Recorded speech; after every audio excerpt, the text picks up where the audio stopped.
అందరికీ నమస్కారం. ఈ రోజు మనతో ఉన్నారు ప్రముఖ ఆధ్యాత్మికవేత్త, జ్యోతిష్య మరియు వాస్తు పండితులు బ్రహ్మశ్రీ గుండెపూడి శివసుధీర్ శర్మ గురువు గారు ఉన్నారు. మాట్లాడదాం. జై శ్రీరామ్ గురువు. జై శ్రీరామ్. శ్రీమాత్రే నమః. శ్రీ గురుభ్యో నమః. గురుగారు, 12వ తారీఖు అమావాస్య, ఆషాఢ అమావాస్య బుధవారం వస్తుంది కాబట్టి చాలా విశిష్టత ఉంటుంది. ఆ రోజున ఎలా వినియోగించుకోవాలి? ముఖ్యంగా ఏదైనా ప్రాబ్లమ్స్లో ఉన్న వాళ్ళందరూ ఈ ఆషాఢ అమావాస్యను వినియోగించుకుని ఏం చేసుకుంటే మంచిది గురుగారు? ముఖ్యంగా మనకి ఆషాఢ బహుళ అమావాస్య అనేటువంటిది చాలా విశేషమైనటువంటిది. దీంట్లో ముఖ్యంగా ఎలాంటి దోషాలున్నా, ఎలాంటి బాధలున్నా సముద్ర స్నానం, నదీ స్నానం ఈ యొక్క ఆషాఢ బహుళ అమావాస్యకి చాలా విశేషమైనటువంటి యోగాన్ని ఇస్తుంది. అందులోనూ బుధవారం కలిసి రావడం అది ఇంకా సౌమ్యమైనటువంటి వారం. దాన్ని సంస్కృతంలో కూడా సౌమ్యవారమే అని పిలుస్తుంటాం బుధవారాన్ని. అందులోనూ నిజంగా చెప్పాలి అంటే లెక్క లేకుండా ఖర్చు పెట్టేటువంటి వాళ్ళకి కానీ, ప్రతిదానికి మరీ అమితంగా లెక్కలు వేసుకునేటువంటి వాళ్ళకి కానీ, అలాగే గణిత శాస్త్రం చదువుకునేటువంటి వాళ్ళకి కానీ, అంటే మనకి సిఏ చార్టెడ్ అకౌంట్స్ చదువుతుంటారు వాళ్ళకి కానీ, వ్యాపారస్తులకు కానీ, లేదు ఎంబీఏ చేసి బిజినెస్ సైడ్ ఉంటారు కొంతమంది, మార్కెటింగ్, ఇట్లాంటి వాళ్ళకి కానీ ఈ అమావాస్య బుధవారం కలిసి రావడం చాలా విశేషం. అందులోనూ పుష్యమి నక్షత్రం కలిసి వచ్చింది. మనం ఏ దోషాలు చెప్తున్నా కూడా పితృదోషాల్లోకి వెళ్ళినప్పుడల్లా మనం పుష్యమి, అనురాధ, ఉత్తరాభాద్ర ఈ 3 నక్షత్రాలు కూడా చాలా ప్రధానంగా చెప్తూ ఉంటాం. తప్పనిసరిగా పితృదోషాలు ఉంటాయి, స్త్రీ శాపాలు ఉంటాయి, సర్పదోషాలు ఇవన్నీ కూడా కలిగి ఉంటాయి వీళ్ళకి అని చెప్తూ ఉంటాం. పుష్యమి నక్షత్రంలో పుట్టినటువంటి ప్రతి ఒక్కళ్ళు కూడా శని మహర్దశలో పుడతారు. వీళ్ళు పుట్టడమే శని మహర్దశలో పుడతారు. అంటే అధిపతి శని, నక్షత్రాధిపతి శని. ఇప్పుడున్నటువంటి రోజుల్లో వివాహం కావచ్చు, సంతానం కావచ్చు, ఉద్యోగం కావచ్చు, వ్యాపారం కావచ్చు, విద్య కావచ్చు, పిల్లలు చెడు ప్రవర్తన కావచ్చు, ఆరోగ్యం కావచ్చు, మనం అనుకున్న పనులు ఇప్పుడున్నటువంటి ప్రతి ఒక్కరికి ఉన్న ప్రాబ్లం ఏంటంటే మేము అనుకున్న పనులు చివరిదాకా వెళ్తున్నాయి, ఆగిపోతున్నాయి, చివరిదాకా వెళ్తున్నాయి, ఆగిపోతున్నాయి. నిజంగా నాన్న, ఈ పితృదోషం, స్త్రీ శాపం, సర్పదోషాలు ఇట్లా ఉన్న వాళ్ళకి ముఖ్యంగా వీళ్ళకి లైఫ్ స్ట్రక్ అయిపోతుంటుంది నాన్న, ఎక్కడికక్కడ బ్లాక్ అయిపోతుంటుంది. దీంట్లో చూడండి, వీళ్ళు ఈ స్త్రీ శాపం, పితృదోషం, దేవతా శాపం ఇట్లాంటివి ఉన్న వాళ్ళకి సింపుల్గా ఒకటే చెప్తా, ఎవరింట్లో అయితే, ఎవరి మైండ్లో అయితే, ఎవరి జీవితంలో అయితే ఈ ప్రాబ్లం ఉంటుందో వాళ్ళకి పితృదోషం, స్త్రీ శాపం ఉన్నట్టే లెక్క. సింపుల్గా ఎక్స్పెక్ట్ చేసి నేను ఈ పని చేస్తున్నాను, దీని రిజల్ట్ ఇది అని చెప్పి ఎక్స్పెక్ట్ చేసి చేసిన పనులు వర్కౌట్ అవ్వవు. సింపుల్. వాళ్ళు ఆలోచించి ఒక బాణం వేస్తారు, సంధించి ఓ రెడీ చేసి 1 2 3 అని చెప్పి బాణం వేస్తారు కదా, అవి తగలవు. మాక్సిమం మరి అందరూ అలా ప్లాన్ చేస్తే కదా గురుగారు చేస్తారు, కానీ అవ్వు. వీళ్ళు గెటాన్ అవుతూ ఉంటారు. ఎట్లాగా?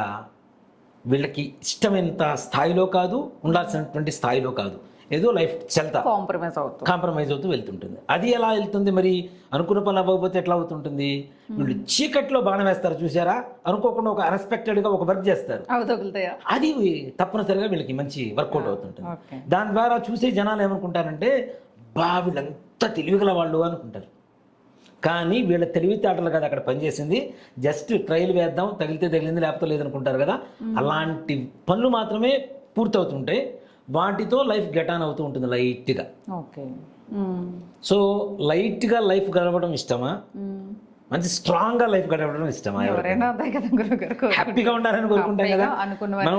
నిజంగా ఓ మాట చెప్పాలంటే నాన్న, ఏం పెద్దగా పనిచేయని వాళ్ళకి లైట్గా వచ్చినా కూడా పెద్ద సమస్య కాదు. కానీ ఎవరు మనం బాగుపడాలన్న దాంట్లో లైట్గా ట్రై చేసేవాళ్ళు ఎవరు ఉండరు, స్ట్రాంగ్గానే ట్రై చేస్తాం గ్యారంటీ. అలాంటి వాళ్ళకి వర్కౌట్ అవ్వకపోవటమే పెద్ద సమస్య. అంతే కదా. దానివల్ల మెంటల్ డిప్రెషన్ వస్తుంది ఫస్ట్. మనం ఎంత చేసినా ఇంతే ఉంది, ఎంత చేసినా ఇంత ఉంది, ఇదే రకమైనటువంటి ఒక మెంటల్ డిప్రెషన్కి వెళ్ళిపోతుంటారు. ఇలాంటి పరిస్థితి మీ జీవితంలో ఉందా?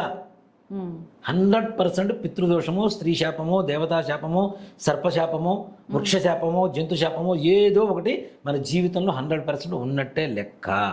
దాంట్లో ఏమాత్రం కూడా సంశయం లేదు. మరి ఉంటే ఏమవుతాయి? ఇందా మనం చెప్పుకున్నట్టుగా ఆడవాళ్ళు ఎవరైనా 60 సంవత్సరాల లోపల చనిపోతేనేమో స్త్రీ శాపం అంటాం. అందులో బలవన్మరణం, సూసైడ్స్ కావచ్చు, చంపడం కావచ్చు, వాళ్ళ చావు కారణం కావచ్చు, మన వంశీకుల వల్ల.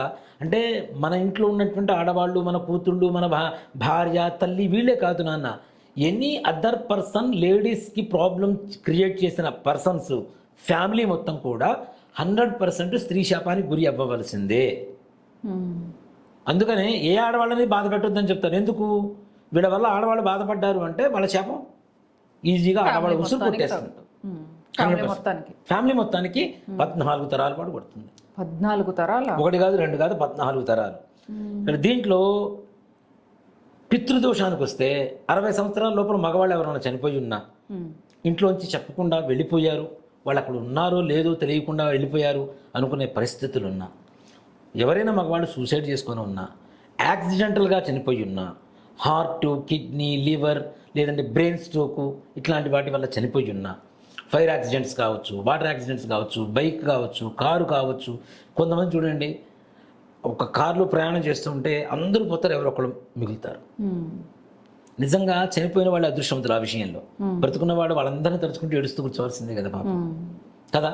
ఇలాంటి దోషాలన్నీ కూడాను ఇంతే కాకుండా మన పూర్వీకుల్లో జరిగి ఉండడం కాదు నాన్న, ఇది నిర్మూలన చేయకపోతే భవిష్యత్ తరాలు కూడా ఇలాంటి అకాల మరణాలకే ఎక్కువగా గురవుతూ ఉంటాయి. ఇప్పుడు కొంతమంది చెప్తూ ఉంటారు, మా తాతగారు, మా ముత్తాతగారు, మా ముత్తాతగారు నాన్నగారు, మా నాన్నగారు అందరూ ఇట్లానే ఉండి నాకు ఆ భయం పుట్టుకొని మీ దగ్గరకు వచ్చానని చెప్పిన వాళ్ళు చాలా మంది ఉన్నారు. 55 ఏళ్ళు 56 ఏళ్ళు కాగానే అందరూ ప్రతి ఒక్కళ్ళు ఎర్లీ ఏజ్లో డెత్ అయిపోయారు, చనిపోయి ఉన్నారు, కాలం చేస్తున్నారు. ఇప్పుడు నాకు 56 వచ్చింది, నా పరిస్థితి ఏంటి అనే భయంతోనే మీ దగ్గరకు వచ్చామన్నట్టుగా మాట్లాడిన వాడు చాలా మంది ఉంది కదా. మరి అంతే కదా. ఇప్పుడు మనం హెరిడిటీ అనేటువంటిది ఎట్లా నమ్ముతున్నామో, జీన్స్ అనేది, ఆ జీన్స్ అనేది దీంట్లో కూడా ఎక్కడో మనకి ఇట్లాంటిది కారణాలు తీసుకొని కొన్ని సినిమాలు చేశారు నాన్న. మురారి అనే సినిమా చూడండి. అవును, పితృదోషం మీ వంశ పరంపరగా వస్తుంటుంది, రక్తాభిషేకం జరగాల్సిందని చెప్పి ఇవి ఉంటాయి కదా. ఆ కాన్సెప్ట్ ఏంటి మరి? ఈ పితృదోషం స్త్రీ శాపమే కదా కాన్సెప్ట్ మొత్తం కూడా ఆ సినిమా. సో కాబట్టి ఇవి భవిష్యత్ తరాలకి, ఇప్పుడున్నటువంటి తరాలకు కూడా వాటి ఆ శాఖ అంటుకునేటువంటి అవకాశాలు ఉన్నాయి. కాబట్టి జాగ్రత్త పడటం, దాన్ని నిర్మూలన చేసుకోవడం అనేటువంటిది ప్రతి ఒక్కరి గురుతర బాధ్యత. పితృదోషం అంటే అసలు ఎదుగుదలే ఉండదు కదా గురు, ఎదుగుదల ఉండదు, ఏది ఏ పని చేసినా ఇది ఉండదు. ఇక్కడ ఉన్నటువంటి లేజినెస్ వస్తుంది, అంత కష్టమే. ఉన్నటువంటి లేజినెస్ వస్తుంది, ఉన్నట్టుండి యాక్టివ్ అవుతాడు, ఉన్నట్టుండి కోపం వస్తుంది, ఉన్నట్టుండి నవ్వుతాడు, ఉన్నట్టుండి ప్రేమ వస్తుంది, ఉన్నట్టుండి ఏడుస్తాడు. ఎన్ని రకాల ఎమోషన్స్ కూడా ప్రతి ఒక్కటి ఎక్స్ట్రీమ్ లెవెల్లోకి వెళ్ళిపోతూ ఉంటాయి. ఏ ఎమోషన్ తీసుకున్నా ఎక్స్ట్రీమే. అది కోపమైనా, బాధ అయినా, జాలైనా, సంతోషమైనా, ఏడుపైనా, దయ అయినా, ఏదైనా సరే. ఒకళ్ళతో వీళ్ళు ఎక్కడైనా ఎడిక్ట్ అయ్యారంటే అంతే అతుక్కుపోతారు. వాడితో చిన్న భేదం వచ్చిందా మళ్ళీ వాడిని జీవితంలో కన్నెత్తి చూడరు. వాడు చచ్చిపోతున్నాడన్న మంచినీళ్ళు కూడా పోయి అతివృష్టి అనావృష్టి హైపర్, మరి ఎక్స్ట్రీమ్ లెవెల్ హైపర్ లేదంటే ఇలాంటి లక్షణాలు మన పిల్లల్లో ఉన్న, మనలో ఉన్న సంగతి మనకు అర్థమవుతుంటుంది.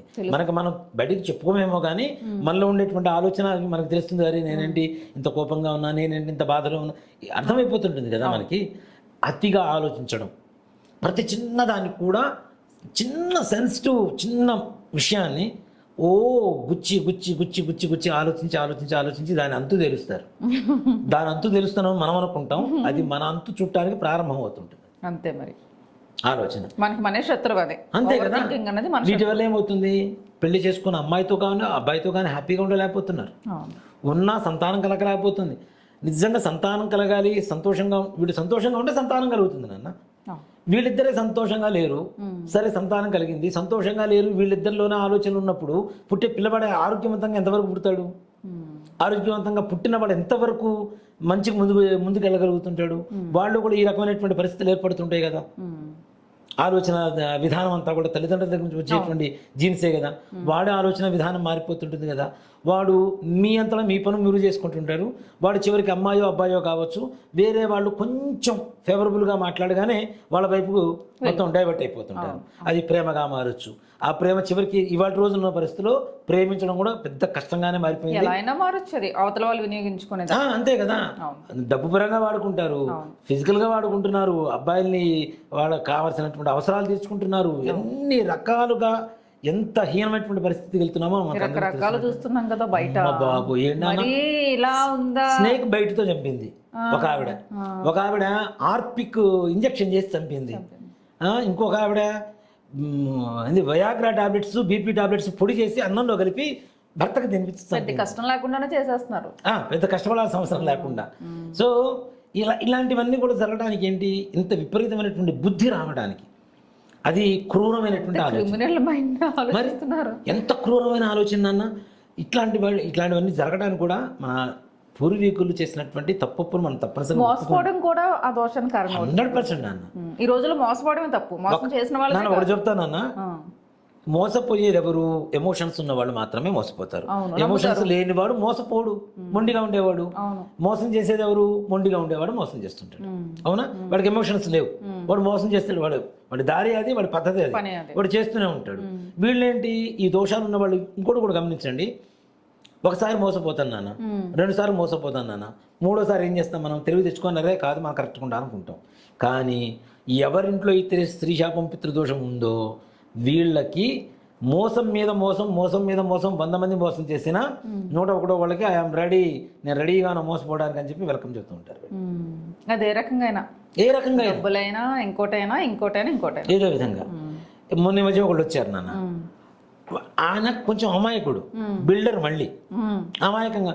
నేనన్నా ఎట్లా బతుకుతారు స్వామి మీరు, ఏం బిల్డర్ స్వామి అని అన్నా. ఏమైంది స్వామి అన్నాడు. మిమ్మల్ని ఎంతమంది వాడుకున్నారు లెక్క చెప్పనా అన్న. అనగానే వాళ్ళ అమ్మాయి పక్కన నవ్వింది. ఏమైంది నాన్న అన్న, మీరు చెప్పింది కరెక్టే, మా నాన్న కనీసం 150 మంది వాడుంటారని చెప్పి. ఇట్లా అంటే ఈ రకమైన మంది అలానే బ్రతికేస్తారు గురుగారు, వేరే వాళ్ళకి ఉపయోగపడతారు, అలవాటు పడిపోతారు. ఉపయోగపడడం అది వేరు, మోసపోవడం వేరు. డబ్బులు ఇస్తారు నాన్న, వెనక్కి రావు నాన్న, అప్పులు ఇప్పిస్తారు నాన్న, మాకు తెలిసిన వాడు ఇచ్చేసేయండి, ఏం కాదు నేను చూస్తానండి, ఎక్కడికి పోడని చెప్తారు. డబ్బులు తీసుకునేంత వరకు వాడితో స్నేహం ఉన్నటువంటి వాడు కూడా చెప్పకుండా జంప్ అయిపోతాడు. అప్పులు ఎవరు తీర్చాలి? మళ్ళీ వీళ్ళే తీర్చాలి. ఇంకోటి కూడా చూడండి, అభం శుభం తెలియనటువంటి వాళ్ళు, ఎదురు వాళ్ళకి సహాయం చేయాలి అనుకునేటువంటి మైండ్ సెట్ ఉండేటువంటి వాళ్ళు కూడా ఈ దోషాలు ఉన్నవాళ్ళే అవుతారు. ముఖ్యంగా ఇక్కడ సహాయం చేసి వీడి జీవితంలో కోర్టు మెట్లు, పోలీస్ స్టేషన్ మెట్లు ఎక్కాల్సిన పరిస్థితి లేనటువంటి వాడు కూడా ఎవరో వల్ల వీళ్ళు కోర్టు మెట్లు ఎక్కడం, పోలీస్ స్టేషన్ చుట్టూ తిరగడం జరుగుతూ ఉంటుంది. ఎవరో చేసిన పని వల్ల. అంటే వీళ్ళు షూరిటీ ఇచ్చారు, మోసం చేసి వెళ్ళిపోయాడు, వీడి దగ్గర డబ్బులు లేవు, ఏదో మాట అంటే సహాయం చేశాడు కానీ డబ్బులు ఎక్కడ తెచ్చి పెడతాడు, లేకపోతే అవతల వాడు ఏం చేస్తాడు, కోర్టులో వేస్తాడు, షూరిటీ ఈయన ఉన్నాడు ఈయన ఇవ్వాలి అని. అప్పుడు ఏమవుతుంది? డబ్బులు తీసుకుపోయిందేమో వాడా, వడ్డీలు తీసుకుందేమో వీళ్ళ, కొట్టు చుట్లు తిరిగిందేమో వీళ్ళ. ఎంత అన్యాయం కదా. ఇలాంటివన్నీ కూడా ఇప్పుడు జరుగుతున్నటువంటి రోజులు నాన్న, పరిస్థితులు నాన్న ఇవి. కాబట్టి ఇలాంటి దోషాలు పోవాలి అంటే ఒక్కడే, ఆషాఢ మాసంలో సముద్ర స్నానం చేయటం ఎంత విశేషం అంటే అంత విశేషం. మాకు చిన్నప్పుడు మా గురుగారు చెప్పేవాళ్ళు, ఒరే నేను ఈ మాట చాలాసార్లు చెప్తుండే, ఆ కామావై మర్చిపోకురా అని చెప్తుండేవాళ్ళు. ఆషాఢ మాసం, కార్తీక మాసం, మాఘమాసం, వైశాఖ మాసం సముద్ర స్నానం చేసినంత విశేషమైనటువంటి పుణ్యం మరెక్కడా రాదని. ఇంటర్నల్ రిఫ్లెక్షన్ చేసుకోవడానికి మంచి రోజులు నాన్న. అందులో ఇంకోటి కూడా చెప్తాను, మరలా జ్యేష్ఠ మాసంలో సముద్ర స్నానం చేయనివ్వరు. జ్యేష్ఠ మాసంలో అంటే సముద్రంలో కొన్ని నదులు కలిసేటువంటి సమయంలో, నదులు స్త్రీ రూపంలో ఉంటాయి కదా నాన్న, అవన్నీ కూడాను వాళ్ళకి రజస్వల సమయాలుట కొన్ని. అవి సముద్రంలో కలవడం వల్ల సముద్ర స్నానం పనికిరాదంటారు కొన్ని రోజులు. అలాంటిది ఆషాఢ మాసం మళ్ళీ రీఫ్రెష్, మీరు చెప్పిన మాట కరెక్టే, రీఫ్రెష్ అవ్వడానికి సముద్రం ఆషాఢ మాసం నుంచి ప్రారంభమవుతుంది. ఇక్కడ స్నానం చేయడం ఇక్కడ నుంచి ఒక సంప్రదాయంగా వస్తూ ఉంటుంది. శని నక్షత్రం, పుష్యమి నక్షత్రం కలిసి రావటం, ఇలాంటి రోజుల్లో మీకుండేటువంటి పితృదోషాలకి, స్త్రీ శాపాలకి, దేవతా శాపాలకి, మీరు పడుతున్నటువంటి బాధలన్నిటికీ ఫుల్ స్టాప్. వర్షాకాలం వచ్చింది, వర్షాకాలంలో సముద్ర స్నానం చేసి మన వంటి మీద ఉన్నటువంటి దుమ్ముని, మన ఇంటి మీద ఉన్నటువంటి కర్మని రెండింటినీ ఒకటేసారి సముద్రంలో వదిలేసి వచ్చేటువంటి అతి పుణ్యమైనటువంటి సమయం, విశేషమైనటువంటి సమయం మనకి ఆషాఢ బహుళ అమావాస్య ఆగస్టు 12వ తారీఖు బుధవారం కలిసి వచ్చింది. పుష్యమి నక్షత్రం ఇంకా విశేషమైనటువంటి రోజు. ఈ రోజుల్లో ఎవరైతే ఈ దోషాలు ఉన్నవాళ్ళు గోకర్ణం, మనం చెప్తూనే ఉంటాం గోకర్ణం అని. గోకర్ణం ఎవరు ఫోన్ చేసినా గోకర్ణ గురూజీ అని వస్తుంది. ట్రూ కాలర్లో అదే అందరూ గోకర్ణ గురూజీ అని పెట్టుకుంటున్నారు ట్రూ కాలర్లో. గోకర్ణంలో ఎవరైతే మోక్షనారాయణ బలి అనేటువంటి పూజా కార్యక్రమాన్ని సశాస్త్రీయంగా, మనస్ఫూర్తిగా, పరమేశ్వరుడి మీద భక్తితో, విశ్వాసంతో చేస్తారో వాళ్ళకి 100% వీళ్ళకు ఉండేటువంటి సమస్త దోషాలు తొలగిపోతాయనన్నా. ఇక్కడ ఈ పూజ చేసిన తర్వాత వెంటనే నాకు రిజల్ట్ వచ్చిందా? కాదు. కొంతమందికి రోజుల్లో రావచ్చు, కొంతమందికి నెలలో రావచ్చు, మా అయితే సంవత్సరం పడుతుంది వాళ్ళ కర్మను బట్టి. వాళ్ళ కర్మను బట్టి. ఇప్పుడు అంతే కదా, ఇప్పుడు ఇంత పిల్లవాడికి ఇంత అన్నమే పెట్టి ఇంత పిల్లవాడికి ఇంత అన్నమే పెడతాము అంటే ఆకలి తీరాలంటే కష్టం అవుతుంది. కాబట్టి మనకు ఉండేటువంటి కర్మని బట్టి ఆ సమయం తీసుకుంటుంది. 100% చెప్తున్నాను అన్న, దానివల్ల విశేషమైనటువంటి మీకు ఉండేటువంటి సమస్త కష్టాలు దోషాలు తొలగిపోయి సకలేశ్వర్య ప్రాప్తి కలుగుతుందని చెప్పడంలో ఏమాత్రం కూడా సందేహం లేదు. ఆషాఢ బహుళ అమావాస్య 12వ తారీఖు బుధవారం, పుష్యమి నక్షత్రం, చాలా విశేషమైనటువంటి రోజు. చాలామంది ఏమనుకుంటున్నారంటే ఆషాఢ మాసం పనికిరాదేమో అనుకుంటున్నారు. శాస్త్రంలో చెప్పింది ఆషాఢ మాసానికి ఉన్నంత విశిష్టత కొన్ని అంటే ఈ 4 మాసాలకు చెప్పిన తర్వాత మిగిలిన వాటికి చెప్పలేదు కదా మనకి. అవును, ఆకామావికి చెప్పిన తర్వాత మిగిలిన వాటికి చెప్పడంలా. సో అంత విశేషమైనటువంటి మాసాల్లో ఒక మాసం కాబట్టి ఈ విశేషమైనటువంటి రోజుల్లో చేయించుకోరావడం అనేటువంటిది చాలా విశేషం. అక్కడ మోక్షనారాయణ బలి చేస్తాం.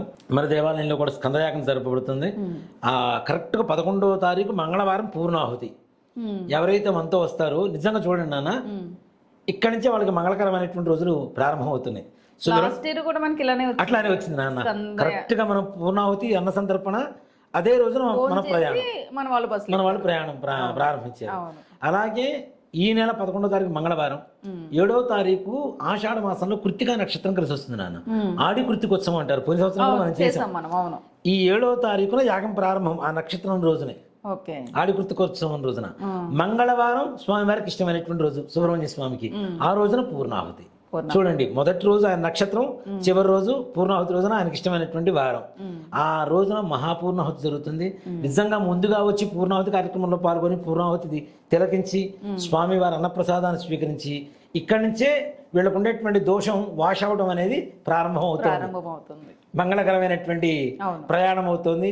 చక్కగా స్వామివారి ప్రసాదం స్వీకరించి వెళ్ళడం అవుతుంది ఇక్కడి నుంచి. కాబట్టి చాలా విశేషమైనటువంటి రోజులు. ఈ రోజులు ఎవరు మిస్ చేసుకోవద్దని చెప్తాను.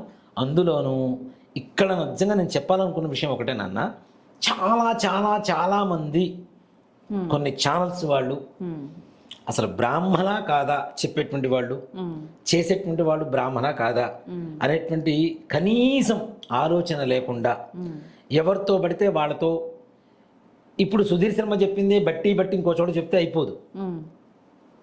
బట్టి పట్టడం వల్ల ఏం కాదు, వాళ్ళకి విషయం తెలియదు, లోపల ఉండేటువంటి పరిజ్ఞానం ఉండాలిగా.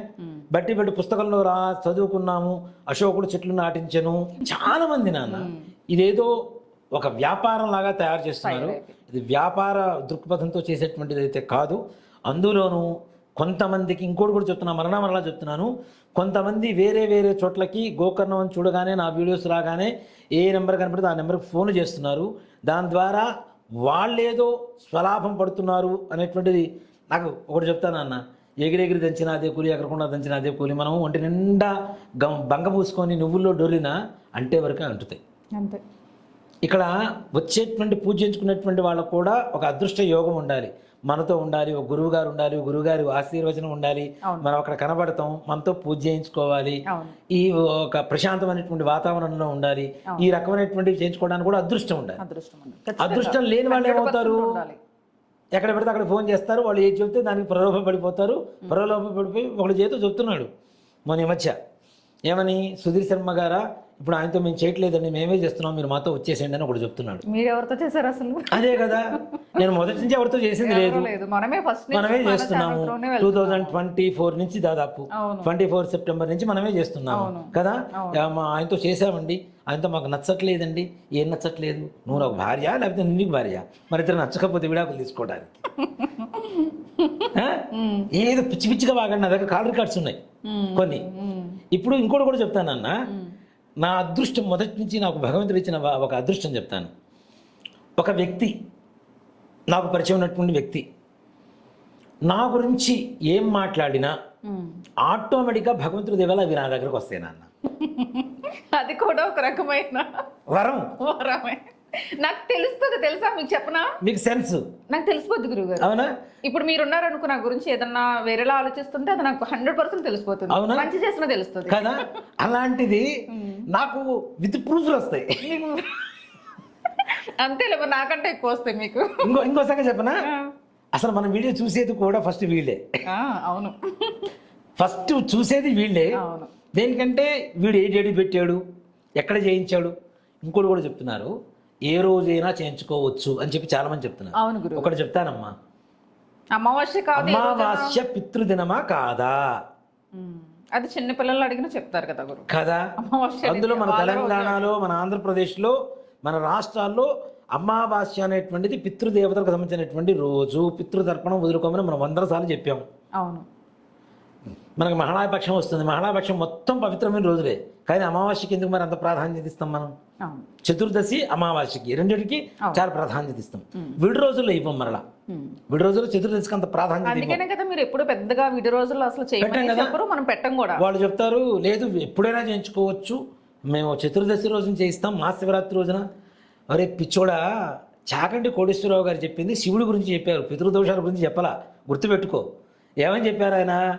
మాస శివరాత్రి అయ్యి ఉండాలి, గోకర్ణంలో ఉండి ఉండాలి, నీ దగ్గర చెంబుడు నీళ్లు ఉండాలి, నీ దగ్గర 4 మారేడు దళాలు ఉండాలి, ఎదురుగా ఒక రాయి కనపడాలి, దాని మీద నీళ్లు పోసి ఒక మారేడు దళం పెడితే శివుడికి అర్పించిన పుణ్యం వస్తుందని చెప్పారు. కానీ పితృదోషం చతుర్దశి రోజున చేయమని చెప్పి చాగంటి కోటేశ్వరరావు గారు చెప్పలా, గరిబండి నరసింహారావు గారు చెప్పలా, మన సామెత షణ్ముఖ శర్మ గారు చెప్పలేదు. ఈడు దాన్ని చాగంటి కోటేశ్వరరావు గారు చెప్పారు. మీకు తెలుసా? మహాశివరాత్రి రోజున గోకర్ణంలో ఉండాలని, అక్కడ చేయించాలని, పితృదోషం చేయించాలని చెప్పారు. ఆయనకి అంటగట్టారు ఈ కమర్షియాలిటీ తీసుకెళ్ళి. నిజంగా నాన్న ఆ మాటలు కూడా నా దగ్గర ఉన్నాయి, నేను వినిపిస్తాయి నా దగ్గర ఆడియో. ఈ విధంగా చెప్పడం మొదలు పెట్టారు. ఈ రికార్డ్స్ మొత్తం నా దగ్గరకు వచ్చినాయి. ఏమని గురువుగారు చేస్తున్నారు అయితే, ఈ గురుగారు మీ గురించి ఫోన్ చేస్తే ఇట్లా మాట్లాడారండి, మాకు అదే నమ్మబుద్ధి కాలేదు, అందుకని మళ్ళీ మీకే ఫోన్ చేస్తున్నామండి, మీ దగ్గరికి వస్తాం, మీ దగ్గరికి వచ్చి మాట్లాడదాం అని అన్నారు. ఏం చెప్పారమ్మా అన్న? మీరు అపాయింట్మెంట్కి ఏదో డబ్బులు తీసుకుని. అవునా, ఇప్పుడు నాకు ఆఫీస్ ఉంది, ఆఫీస్ మెయింటెనెన్స్ ఉంది, లోపల బాయ్ ఉంటారు, కరెంట్ బిల్లులు ఉంటాయి, ఇవన్నీ ఎక్కడి నుంచి కట్టాను నాన్న నేను, మరి అది నాకైతే ఫ్రీగా రావు కదా అని అన్న. అసలు దాని గురించి కూడా కాదు గురుగారు, మేము వచ్చి మాట్లాడుతా ఉన్నారు. వచ్చి మాట్లాడారు, మన అపాయింట్మెంట్ తీసుకుని మాట్లాడారు మన తార్నాక నుంచి.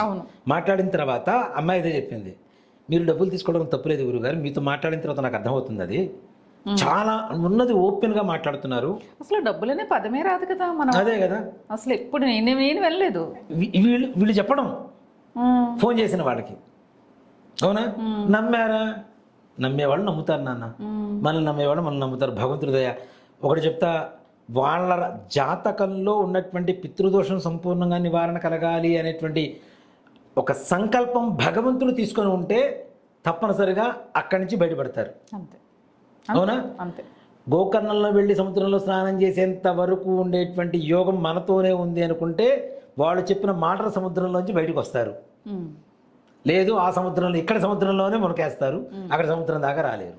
వచ్చినా అట్లానే ఉంటుంది. సో కాబట్టి దయచేసి ఇది గమనించండి. చాలామంది వేరే వేరే నెంబర్స్కి ఫోన్ చేస్తున్నారు. ఎప్పుడో ఏదో 1-2 వాళ్ళ ఛానల్స్ వాళ్ళకి కావాల్సిన కంటెంట్ చెప్పినందుకు మన ముఖం చూసి, మన వీడియోలు చూసి వాళ్ళు కనెక్ట్ అవుతున్నారు, ఫోన్ చేస్తున్నారు. మేము చేస్తాం చూస్తానన్న. ఎవరు చేయాల్సిన పని వాళ్ళు చేయాల్సింది. అవునా? ఇప్పుడు వ్యాపారం చేసేటువంటి పని నేను పోయి చేయలేను, నేను చేసే పని వ్యాపారస్తులు చేయలేరు. ఉద్యోగం ఇప్పుడు నేను పోయి టక్ చేసుకొని సాఫ్ట్వేర్ అయిపోతాను అంటే అయిపోతానా? అయిపోలేం కదా. ఐఏఎస్ అయిపోతామా? అయిపోలేం కదా. ఎవరు చేయాల్సిన పని వాళ్ళు చేస్తేనే కరెక్ట్గా ఉంటుంది. కాబట్టి దయచేసి నా గురించి చెప్పడం ముందు ఫస్ట్ మానుకో. నీ బాగు కోసం నువ్వు మంచిగా చేసుకో, కాదని చెప్పను. ఎదురువాడిని నాశనం చేయాలని చూస్తే అక్కడి నుంచే నీ నాశనం, వినాశనం, నీ కుటుంబ వినాశనం ప్రారంభమవుతుంది. జాగ్రత్త. బ్రాహ్మణ వాక్కు బ్రహ్మవాక్కుగా మారుతుంది. ప్రదోషకాలంలో ఈ వీడియో చేస్తున్నా, గుర్తుపెట్టుకో. అది కూడాను శుక్రవారం ప్రదోషకాలంలో చేస్తున్నా. నా జోలికి వచ్చినా, నా గురించి చెడుగా మాట్లాడినా ఉంటే రా, డైరెక్ట్ కూర్చొని మాట్లాడు. అంతేగాని పిచ్చి ప్రేలాపన చేశావు అంటే మాత్రం నువ్వు కాదు, నీలాంటి వాళ్ళు 100 మంది వచ్చినా, నీ పేరేంటో నీకు తెలుసు, నా పేరేంటో నాకు తెలుసు. నా పేరు శివసుధీర్ శర్మ. నాకు శివుడే నాకు పక్కన ఉంటాడు. శివుడితో పాటు అమ్మవారు నా పక్కనే ఉంటుంది. ఈ అమ్మవారు అయ్యవారితో పాటు మా అమ్మాయి నా పక్కనే ఉంటుంది. నన్ను ఎవ్వరు ఏమీ చేయగలిగిన పరిస్థితి ఉండదు కాక ఉండదు. గుర్తుపెట్టుకో దయచేసి. నీకు ఫోన్ చేస్తే నీకేమైనా చేసుకోవాలనుకుంటే నువ్వు చేసుకో, దాంట్లో కాదని చెప్పు. మన బంగారం మంచిదని చెప్పడానికి పక్కవాడు చెడ్డవాడని చెప్తే కరెక్ట్ కాదు కదా. అబద్ధం చెప్తే, నిజంగా చెడ్డదైతే చెప్పు, నేను కాదని చెప్పను. చెడ్డదైతే చెప్పు. సుధీర్ శర్మ నిజంగా చండాలుడు, దరిద్రుడు, మంచివాడు కాదు, నిజంగానైతే చెప్పు. ఒక మాట చెప్పాలి అంటే అమ్మ ఉంది, ప్రత్యేకంగా అమ్మవారు ఉంది, పరమేశ్వరుడు ఉన్నాడు, వాళ్ళు చూసుకుంటారు, దాని గురించి ఆలోచన లేదు. కానీ కాకపోతే ఒకటి గుర్తుపెట్టుకోండి, 8143666818 ఈ నెంబర్కి ఫోన్ చేయండి. వేరే వేరే ఛానల్స్కి ఫోన్ చేసి మీరు అంటే మిమ్మల్ని మిస్గైడెన్స్ చేసేటువంటి అవకాశం ఉంది, మిస్కమ్యూనికేషన్ చేసే అవకాశం ఉంది. కాబట్టి దయచేసి నాతో రావాలి, ప్రశాంతంగా పూజ చేసుకోవాలి, రావాలనుకునేటువంటి వాళ్ళు ఈ నెంబర్కి ఫోన్ చేయండి. మీరు ఫోన్ చేసినప్పుడు లిఫ్ట్ చేయలేకపోయినా మెసేజ్ పెట్టండి, మెసేజ్కి రెస్పాండ్ అవుతారు. తప్పనిసరిగా మీకు కావాల్సినటువంటి వివరాలు అందుతాయి. అంతేకాకుండా దయచేసి 11వ తారీఖు మనం ప్రయాణం అంటే అప్పటికప్పుడు మీరు హడావుడి చేసుకోకండి. మీకు కొన్ని సంప్రదాయాలు ఉంటాయి, ఆ పద్ధతిలో కూడా కొన్ని వస్తువులు ముందు పెట్టుకోవాల్సినవి ఉంటాయి. ఇవన్నీ చేసుకొని రావడం వల్ల మీకు సంపూర్ణమైనటువంటి ఫలితం కలుగుతుంది. కాబట్టి దయచేసి గుర్తించండి. ముందుగా ఏదేమైనా 10వ తారీఖు వరకు మాత్రమే అవకాశం ఉంటుంది ఎవరైనా బుక్ చేసుకోవడానికి. 10వ తారీఖు 11వ తారీఖు మేము వస్తామన్నా కూడా మన వల్ల కాదు. ఎందుకంటే నేను ఫోన్ లిఫ్ట్ చేసే అవకాశం పరిస్థితిలో ఉండను, స్కందయాగంలో ఉంటాను. అందులోనూ 10వ తారీఖు మా అమ్మగారు ఆబ్దికం వచ్చింది, 11వ తారీఖు పూర్ణాహుతుంది. ఈ హడావుల్లో ఉంటాం, ఫోన్ లిఫ్ట్ చేసే పరిస్థితులు కూడా ఉండను నేను. సో కాబట్టి దయచేసి 10వ తారీఖు వరకు ఎన్నొస్తాన్ని మనం కంప్లీట్ చేసేసుకొని క్లోజ్ చేసేసుకొని మనం వెళ్ళిపోతాం. ప్రతి ఒక్కరికి అవగాహన వస్తుందనే విషయం అంతా చెప్పాము అంతే. ఇది వీడియో లాంగ్ అయినా సరే దయచేసి చూడండి. ఈ ఒక్క నెంబరే మాకు సంబంధించి అలాంటి నెంబర్స్. అందులోనూ ఈ మాట నాన్న ఎడిటింగ్లో ఈ వీడియో పూర్తిగా చూడండి అన్న ఈ మాటను కూడా వీడియోలో స్టార్టింగ్లో వేయండి ఒకసారి. అందరూ చూస్తారనా? అంతే కదా, చూడాలి. చూస్తారు మీరు చెప్పకపోయినా. చూడ అంతే కదా, ఫస్ట్ వ్యూవర్స్ వాళ్ళే మనకి. అవును, మనకున్నారు కొంతమంది. ఎవరు అంటే జనాల అదృష్టాన్ని నాశనం చేయడానికి సంకల్పం చేసుకున్నటువంటి బ్రహ్మరాక్షసులంతా ఒక టీం ఉన్నారు. ఈ బ్రహ్మరాక్షస టీం అంతా కూడా అంతా జయించి వెళ్ళారు గురుగారు మీరు. నేను ఇప్పటికీ జయిస్తున్నాను, దాంట్లో అనుమానమే లేదు, అనుమానమే లేదు. కాకపోతే ఏంటంటే మన వల్ల జనాలు ఇబ్బంది పడుతున్నారు, అదొక్కడే నేను ఆలోచిస్తుంది. ఎవరో బయట జనాల వల్ల మనల్ని నమ్ముకొని మన వీడియోలు చూసి గోకర్ణం అంటే ఏంటో తెలుసుకొని పూజలు చేయించుకోవాలనుకున్న సంకల్పం జరిగినటువంటి వాళ్ళు అనవసరంగా ఇబ్బంది పాలవుతున్నారు. వాళ్ళకి సంపూర్ణమైనటువంటి ఫలితం రావట్లేదు అనేటువంటి బాధతో అంతేగాని ఒక్కడ చెప్తాను, నన్ను ఏమనుకున్నా నన్ను నిలబెట్టి తెచ్చినా సంతోషం ఆయన శివార్పణం అని వస్తాయి. నన్ను తెచ్చింది కూడా జై శ్రీరామ్ అంటే శివార్పణం అంట. ఆయన తీసుకుంటాడా, ఆయన తీసుకున్న తర్వాత ఏం చేస్తాడనేది అందరికీ తెలుస్తుంది. ఓకే గురుగారు, జై శ్రీరామ్. జై శ్రీరామ్. శ్రీమాత్రే నమః. శ్రీ గురుభ్యో నమః.